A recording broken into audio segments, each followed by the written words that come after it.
دیوبندی بنوں کہ بریلوی بنوں، کون سا فرقہ میں اختیار کروں؟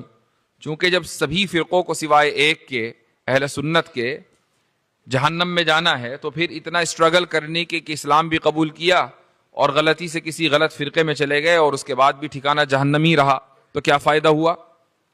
تو یہ پہچان کیسے ہو کہ ایک مسلمان کے جو دین میں داخل ہو رہا ہے، یا یہ کہ ایک مسلمان کہ جس کی پیدائش ہی ایک مسلم گھرانے میں ہوئی ہے، وہ کس طریقے سے اپنی زندگی کو ان عقائد کے اوپر باقی رکھے کہ جن پر باقی رہتے ہوئے اس بات کی توقع اور امید کی جا سکتی ہے اللہ کی ذات سے کہ وہ اس شخص کو سزا نہیں دے گا، کم سے کم عقیدوں کے حوالے سے۔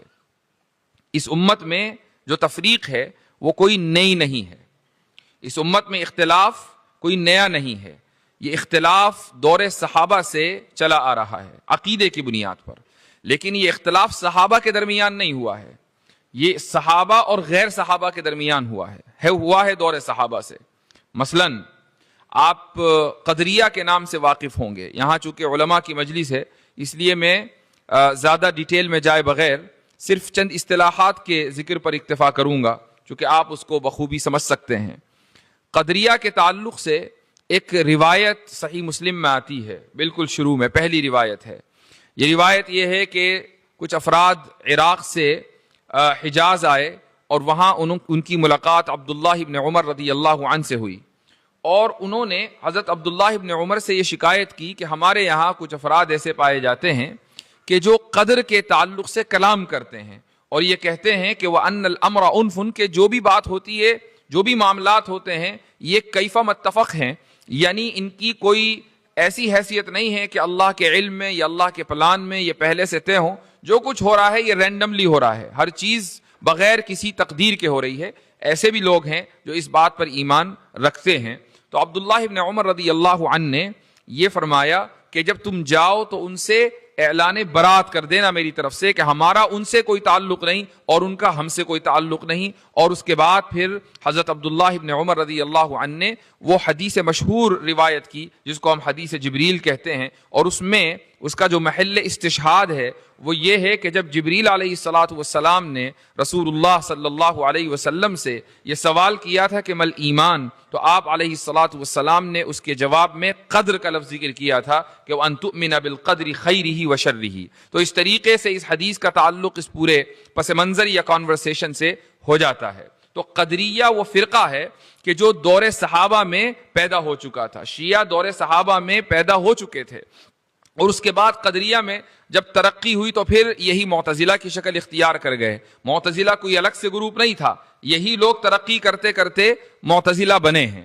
تو اختلاف اس امت میں پہلے دن سے، یا کہہ لیں کہ آپ صلی اللہ علیہ وسلم کی وفات کے بعد سے چلا آ رہا ہے، اور یہ اختلاف کوئی ایسی چیز نہیں ہے کہ جہاں ہوگا اختلاف کا مطلب یہ ہے کہ اب اسلام کا پیغام حق نہیں رہا، اب اسلام کا پیغام فرسودہ یا باطل ہو گیا۔ یہ کوئی ضروری نہیں ہے کہ جہاں اختلاف ہو اسی چیز کو آپ باطل مان لیں، بلکہ اختلاف وہیں ہوتا ہے کہ جہاں لوگ اپنی عقل استعمال کرتے ہیں، اور بعض مرتبہ لوگ اپنی عقل کو نقل کے مقابلے پر استعمال کرتے ہیں اور نقل کو مرجوح قرار دے کر عقل کو راجح قرار دیتے ہیں، اسی لیے اہل سنت والجماعت سے یہ لوگ خارج ہو جاتے ہیں۔ تو ایک اصطلاح ہمارے یہاں اہل سنت کی رائج ہے، اہل سنت کوئی فرقہ نہیں ہے، یہ وہ جماعت ہے جو رسول اکرم صلی اللہ علیہ وسلم کی سنت اور صحابہ کرام کے طریقے پر عمل پیرا ہے، اور یہاں سے الگ الگ فرقے ان سے نکلتے رہے اور اہل سنت سے خارج ہوتے رہے۔ ایک اور اصطلاح ہے جس کو ہم بولتے ہیں اہل قبلہ۔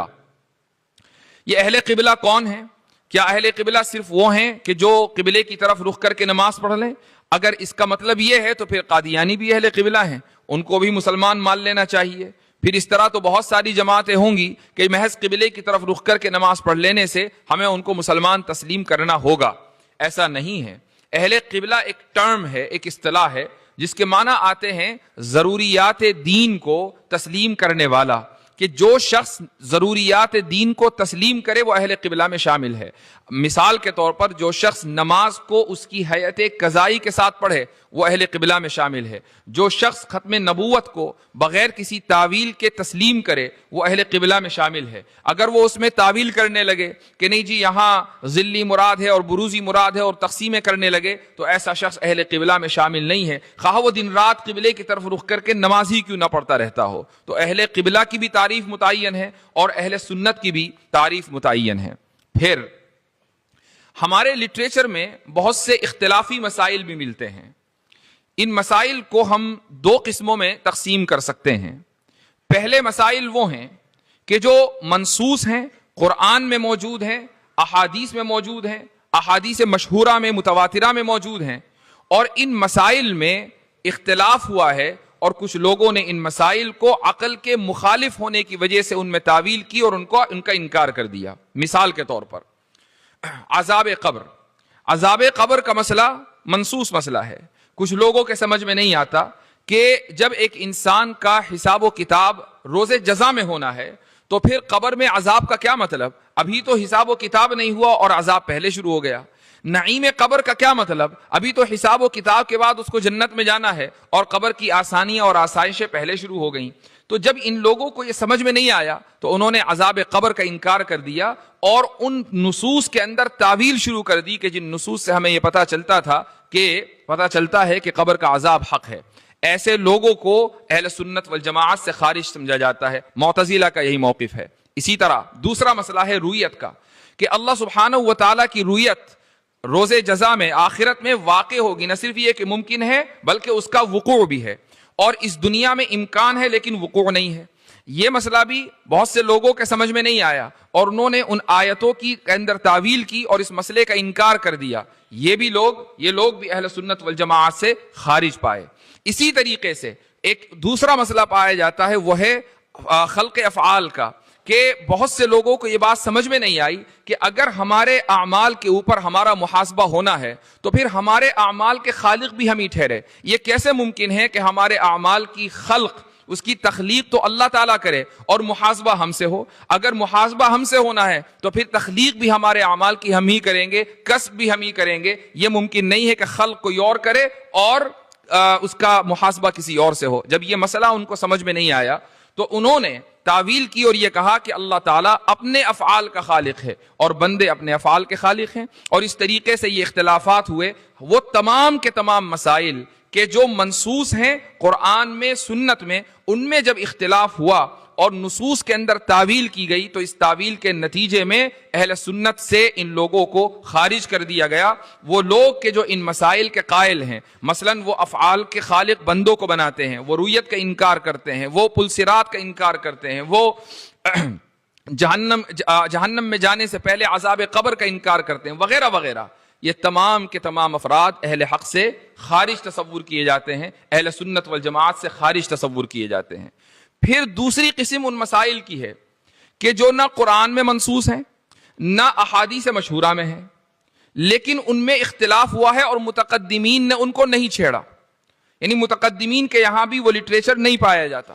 متقدمین سے مراد صحابہ کی جماعت ہے, تابعین کی جماعت ہے اور تبع تابعین کی. تو صحابہ, تابعین, تبع تابعین نے ان مسائل پر کوئی گفتگو نہیں کی. اسی طریقے سے قرآن اور آپ صلی اللہ علیہ وسلم کی احادیث مشہورہ میں ان کا کوئی تذکرہ نہیں ہے.